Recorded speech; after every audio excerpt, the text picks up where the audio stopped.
ውድ አድማጮች ለዛሬ አልፎ እንደምናደርገው ወደ ጥበብ መጽሐፍ ጎራ ብለን የቮልቴርን ሕይወት እንመለከት ዘንድ ጊዜ ሆኗል።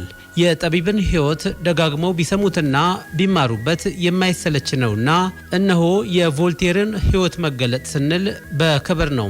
ምንጫችን የኃይለ ጊዮርጊስ ማሞ ጥበብ መጽሐፍ መሆኑን ስንገልጽ በክብር ይሆናል።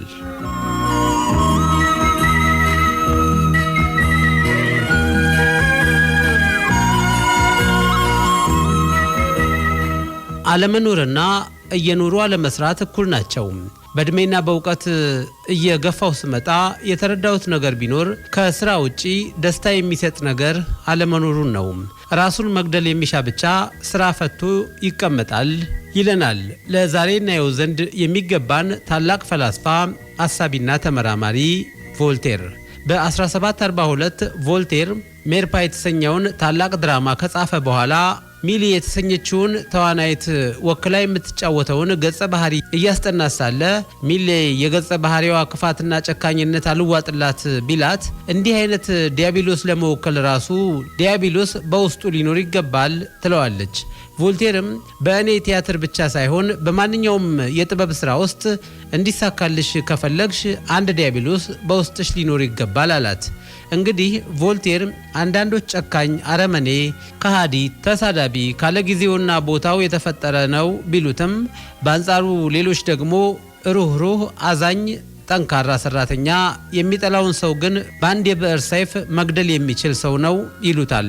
ይሁንና ከነዚህ ክፉና ደግ ባህሪያት የቮልቴር ተጨማሪ መገለጫዎች እንጂ በዋናነት እሱን የሚያሳዩን አይደሉም የሚሉን የፍልስፍናው ጎራ ጠበብቶች እጅግ ብዙ ናቸው። የቮልቴር መገለጫ ታላቅ አእምሮ ነው። በ99 ቅጽ የተሞሉት የሱ ስራዎች የማንነቱ ማሳያ ሆነው ታላቅነቱን እየመሰከሩለት ነው ይላሉ። ታላቅ አስተሳሰብ ቁጣን ለቀልድ እሳትን ደግሞ ለብርሃን ጥቅም ሲያውለው አይተናል ስለሚሉት ፈላስፎች ቮልቴር ደግሞ ሲናገር ቁጣም ቁጣ እሳትም እሳት ሆኖ የሚቀረው ግን በሰነፍ ዘንድ ብቻ ነው ይለናል። ከሰነፍ በቀር ሰው ሁሉ ጥሩ ነው የሚለው ቮልቴር ስራ ስለሚበዛብኝ ለአንድ ቀን አስቤው የማላቀው ነገር ራሴን መግደል ነው ይለናል። ታላቁ ደራሲ ቪክቶር ሁጎ በአንድ ወቅት ስለ ቮልቴር ሲናገር የ18ኛው ክፍለ ዘመን ማወቅ የሚሻ ቮልቴርን ካወቀ በቂው ነው ብሏል። ጣሊያንና ጀርመን ዳግም ተሐድሶ አላቸው። ለፈረንሳይ ግን ቮልቴር የሚለን ላማርቲን ለ83 ዓመታት ከጊዜ ጋር የታገለና በመጨረሻም ጊዜን ራሱን ድል አድርጎ የተሰናበተ ሰው ነው በማለት የቮልቴርን ታላቅነትና አይረሴነት አወድሷል።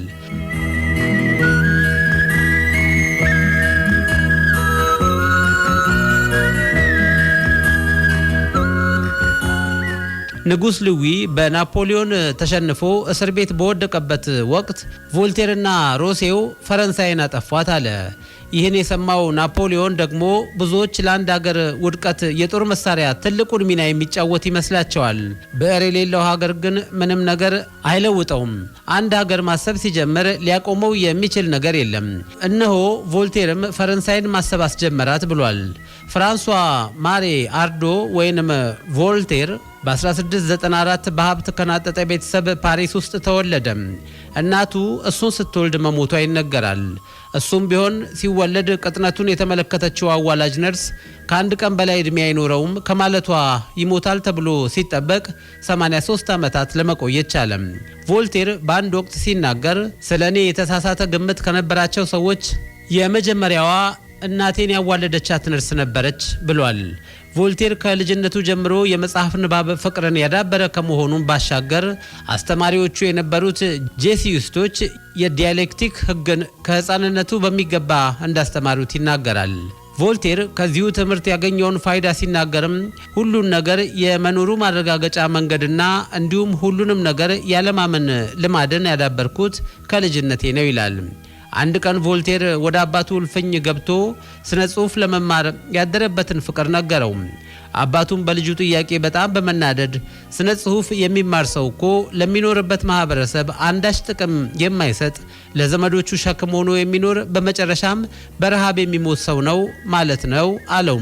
ይህን የሰማው ቮልቴር እንግዲያውስ ስነ ጽሑፍ መማር አለብኝ በማለት ተነሳ።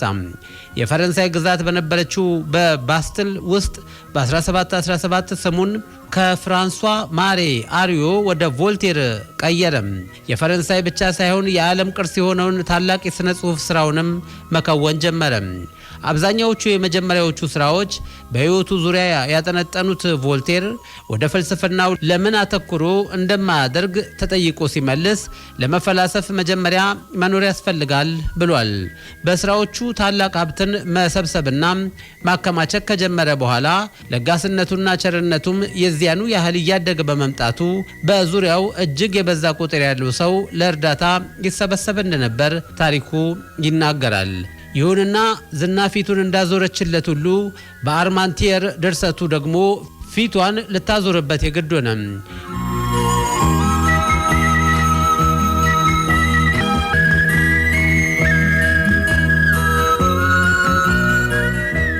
በወቅቱ በዚሁ ስራ ከፍተኛ ኪሳራ ደርሶበት የነበረው ቮልቴር ከሁሉም በላይ የሚያመው ግን በወቅቱ አንዳንድ ሰዎች እሱን አስመልክተው ይሰጡ የነበረው አስተያየት እንደሆነ ይነገራል።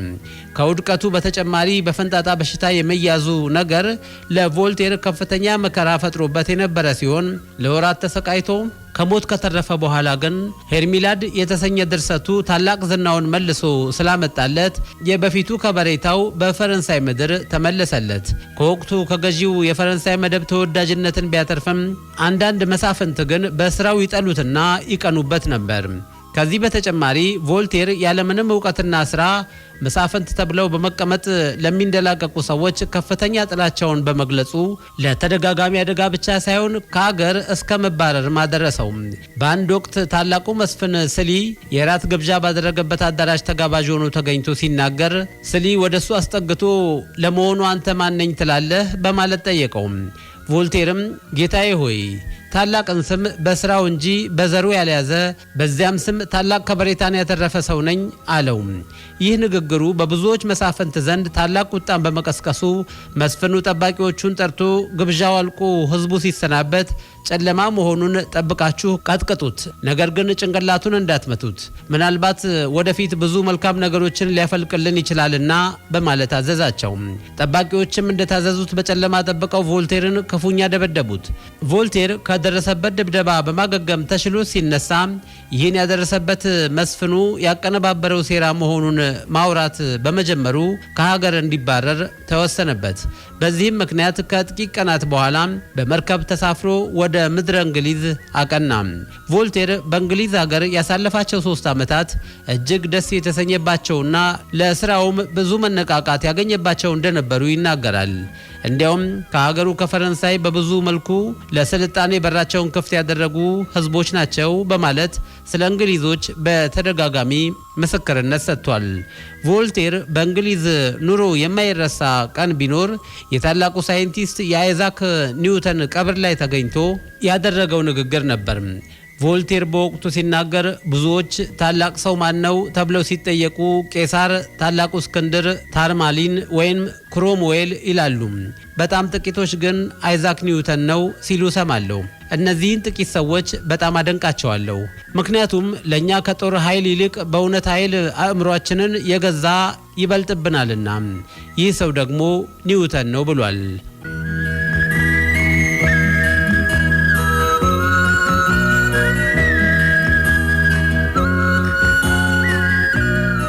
ቮልቴር በ1729 ወደ ሀገረ ፈረንሳይ ተመለሰ። ከዚያ በኋላ የነበሩትን ረጅም ዓመታት በደም ስር ውስጥ በሚያፈሰው ወይን እየታገዘ ከብዕሩ እውነትን ማፍሰስ ጀመረ።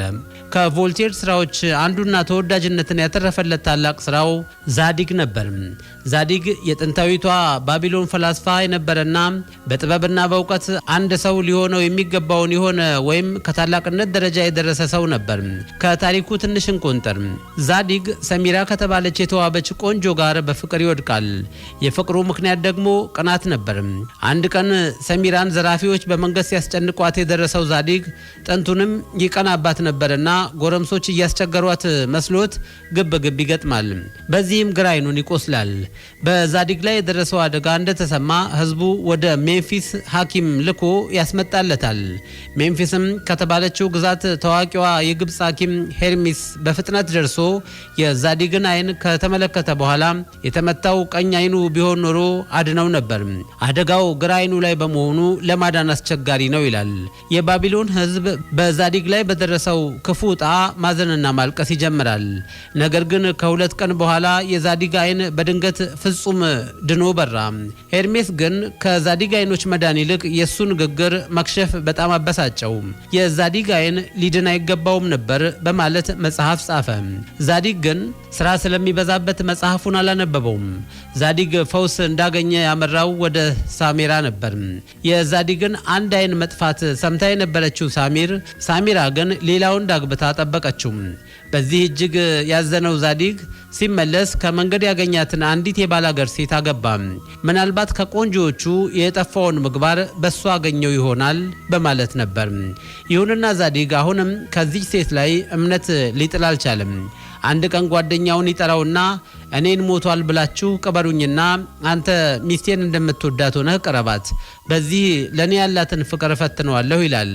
በዚሁ ሐሳብ የተስማማው የዛዲግ ጓደኛ የባሏን መሞት ለሚስቱ ያረዳትና ቀብሩ ይፈጸማል። በነጋታው ዛዲግ ከጓደኛው ጋራ ከተደበቀበት ጫካ ይወጡና ወደ ቤቱ አምርቶ በርቀት ተደብቆ ሁኔታውን መከታተል ይጀምራል። የዛዲግ ሚስት በነጋታው ከጓደኛው ለቀረበላት ጥያቄ ሳታቅማማ በአፍታ የእሺታ መልሷን ትሰጣለች። ይህን የተረዳው ዛዲግ በሐዘን ብዛት ወደ ዱር ሮጦ ይገባል።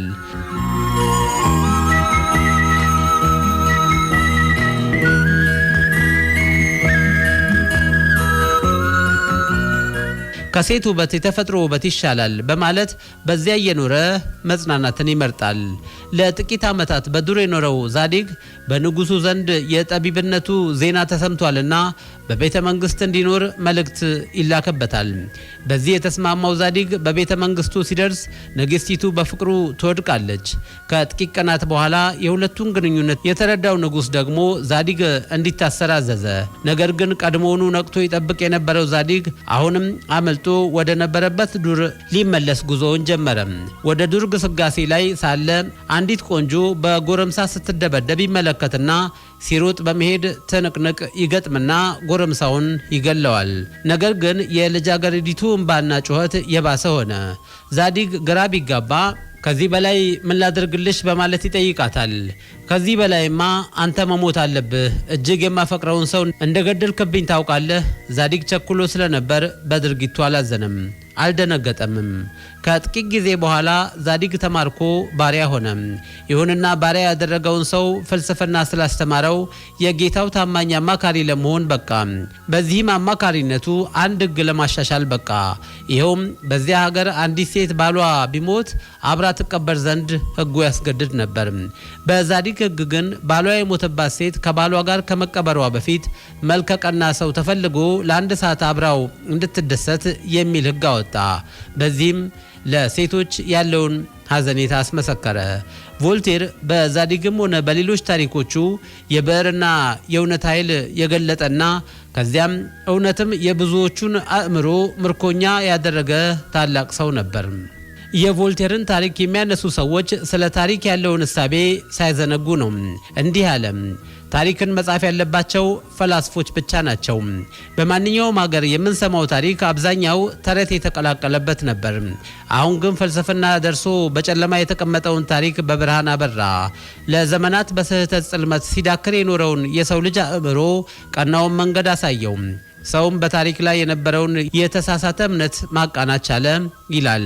እንግዲህ ታሪክ የለም ማለት ይሆን ተብሎ የተጠየቀው ቮልቴር ታሪክማ በሙታን መቃብር ላይ የተገነባ ሐውልት ነው፣ እውነታው ያለው በመቃብሩ ውስጥ እንጂ በሐውልቱ ላይ አይደለም ብሏል። እናም ለቮልቴር እውነት ፍልስፍናና ፍልስፍና የፈጠረው አስተሳሰብ ብቻ ነው። ማዕድን ቆፋሪ ምድሪቱን አጥልቆ እንደሚቆፍር እንዲሁ ቮልቴርም የሰው ልጅ ታሪክ በፈላስፋ ካልተቆፈረ ታሪክ ተብሎ የሚጻፈው ሁሉ ምናምንቴ ነው ይለናል።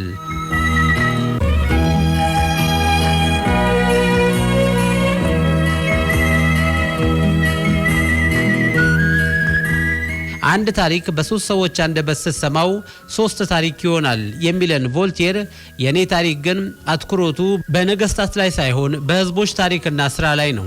የኔ የታሪክ ዘገባ የሚመሰረተው በጦር ሜዳ ገድልና ጀግንነት ላይ ሳይሆን በሰው ልጅ የጥበብ ስራ ላይ ነው ይለናል። ይህንንም በአንድ ሀሳብ ሲዘጋው ከሰው ልጅ ላይ ጥበብና የአእምሮን ፈጠራ ብትወስድበት ባዶ ይሆናል። ስለዚህ የሰው ልጅ ከአረመኔና ኋላ ቀር አስተሳሰብ እንዴት ወደ ስልጣኔ እንደተሸጋገረ በመመርመር እውነተኛውን የሰው ልጅ ታሪክ እጽፋለሁ በማለት ተነሳ። የመጀመሪያውን በታሪክ ላይ የተመሰረተ የፍልስፍና ስራው የሆነው ኢሴሳር ለስ ሞሲዮር ውስጥም ነገስታት በታሪክ ውስጥ ያላቸው ስፍራ ምንም እንዳልሆነ በግልጽ አሰፈረ። ይህ ስራው ከዓለም ታላላቅ ስራዎቹ ተርታ ቢያሰልፈውም በፈረንሳይ መሪዎችና በተለይም በጊዜው የፈረንሳይ ንጉሥ ዘንድ እሱን የማዋረድ ስራ እንደተፈጸመ በመቆጠሩ ለከፍተኛ ቅጣት አዘጋጁት። ይህም ቅጣት ከሀገር እንዲባረር እስከ መወሰን ደረሰ። በቮልቴር ስራ ከነገስታቱ ይልቅ የተጠቆሙት ደግሞ የሃይማኖት መሪዎች ነበሩ። በተለይ ታሪክና ሃይማኖት በከፈተለት ጉዳይ ላይ ብቻ እንደሚጓዝ አድርጎ በሰራው በዚሁ ስራ ውስጥ ታላቋን ሮም ለመበታተን አደጋ ያጠላበት ክርስትና የሚባለው እምነት በመምጣቱ ነው በማለት አሰፈረ። በወቅቱ በሀገር አስተዳደሩ ስራ ከነገስታት ጋር እጅና ጓንት የነበሩት የሃይማኖት መሪዎች እንዲህ አይነት አረመኔ በፈረንሳይ ምድር ሊኖር አይገባም የሚል ምክር ጨምረው መከሩበት።